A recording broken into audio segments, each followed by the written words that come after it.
Good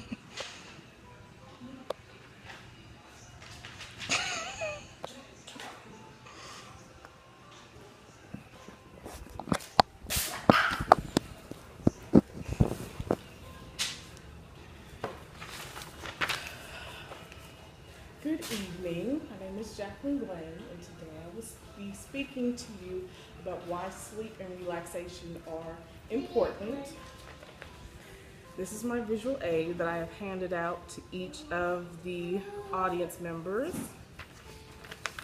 So very quickly, I just want to poll the audience. Just how is your current feeling? Tired. Tired. Sleepy. Very tired. Sleep deprived. So from what I've heard is that majority of my audience members, the majority of y'all, are either tired or sleepy or just having a kind of groggy feeling. This could be contributed to lack of sleep or lack of quality sleep.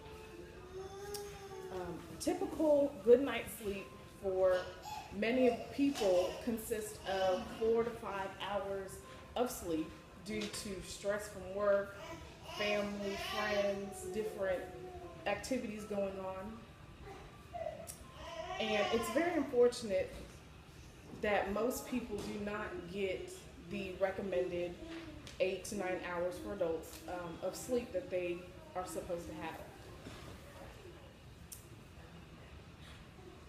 The lack of sleep and the way that you're currently feeling of sleepiness, grogginess, just being generally tired could be the fact that you're not relaxing enough, you're not getting enough downtime, and you're not getting enough quality sleep. Issues that accompany lack of sleep could be migraines, could be just the overall feelings that you've already expressed. Serious health disorders such as heart failure and strokes can occur because of lack of quality sleep and lack of quantity of sleep. Also, the immune system is not able to perform at its best and fight off illnesses if you don't get enough sleep and relaxation. Also, sleep deprivation can actually happen, and permanent memory loss can actually happen if you don't have enough sleep. These are just a few things that could occur if you don't get the quantity and quality of sleep that your body really needs. Despite all these issues that accompany improper levels of sleep and relaxation, there are a few items that can be done to combat them. Be consistent on going to bed and waking up around the same time of day. It's hard to do that, especially on the weekends, when usually during the week you get up around maybe 5 or 6 because your commute is so long, and on the weekends you're trying to sleep in and gain that extra amount of sleep that you don't get during the week. Focus on achieving peace and tranquility by clearing your stressful thoughts. And this bit of information was actually obtained from the abouthealth.com article. And to learn, it'll be good to learn to laugh more, and it actually releases tension and stress. I personally laugh all the time. I still don't get enough sleep, but I definitely try every day just to laugh at even the small things, because I know it relieves that stress and tension from me.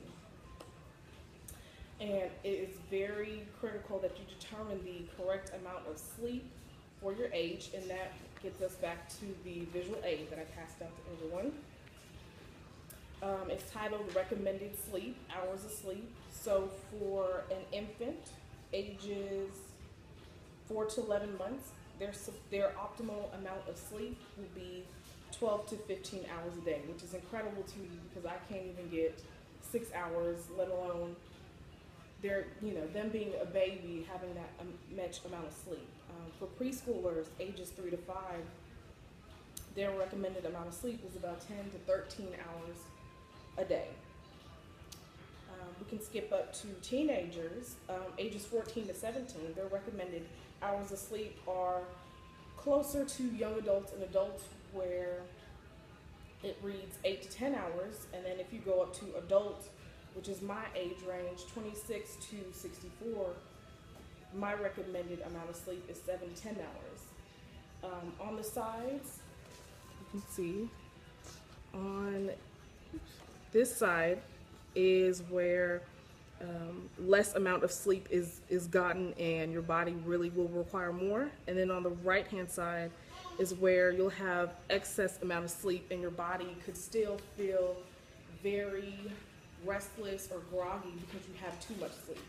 And I know most people don't believe that your body can actually get too much sleep. It can change your body, or can turn your body into another stage where it feels like you haven't gotten sleep, but you've gotten 13, 14 hours of sleep. So it really doesn't pay off to do that. To do the recommended hours, which for an adult my age is 8 to 10 hours, or I'm sorry, 7 to 9 hours. Just incorporating these steps will help improve overall health as such. If just some of these steps are incorporated in your daily life, you'll see a positive difference. Your personal health will improve. Your quality of work professionally and personally will increase, and more energy will arise. It's one thing to just speak about these benefits, but it's a different thing to put them into action. I hope that my audience will incorporate some of these tips into their personal lives. Getting that quality of sleep getting that overall quality of sleep will optimally and greatly improve you for the better. Feelings of sluggishness and tiredness will dissipate. And with each day these tips are used, you'll see more and more difference in how you sleep and how you rest and how you are day to day. I also hope that my audience and you guys will feel more rejuvenated and relaxed and not so stressed when certain situations arise. We all have one life to live, and we all have one life to live. Don't waste it not feeling 100%. And just a few of my sources, articles that I used were How Much Sleep Do We Need? Second one was 10 Health Benefits of Relaxation, 8 Scary Side Effects of Sleep Deprivation, and Effects of Sleep Deprivation on the Body, 10 Surprising Effects of Lack of Sleep, and How to Feel More Relaxed. And so I just hope that this speech gave you a few tips of how to get more sleep, why you need more sleep, and just the recommended hours of sleep that you need. And here's my audience again. Question? Oh, I'm sorry. We have questions. Thank you. I almost forgot. So, 2 audience members I've chosen are my dad and my aunt, and they will be asking questions momentarily. My question is, within the recommended range for adults of 7 to 9 hours, is there a benefit of getting 9 hours versus 7 hours? I believe that as long as you get in the range of the 7 to 9 hours, which is your and actually both of our sleep ranges, that you will get the optimum amount of sleep. I think if you were to get the 9 versus the 7, it would definitely make you feel better. But anything over the 9 into like 10, 13, 14, you'll definitely feel like you haven't even slept as well as you would if you did the optimum amount of hours. Okay, thank you. My second audience member.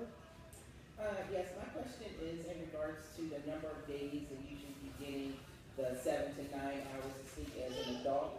Most adults work 5 days a week, and then on the weekends, they're doing their personal things. Mm-hmm. And so I'm just wondering whether or not the 7 to 9 hours during the work week, and then on the weekend, if you got less hours of sleep, is that something that would be recommended?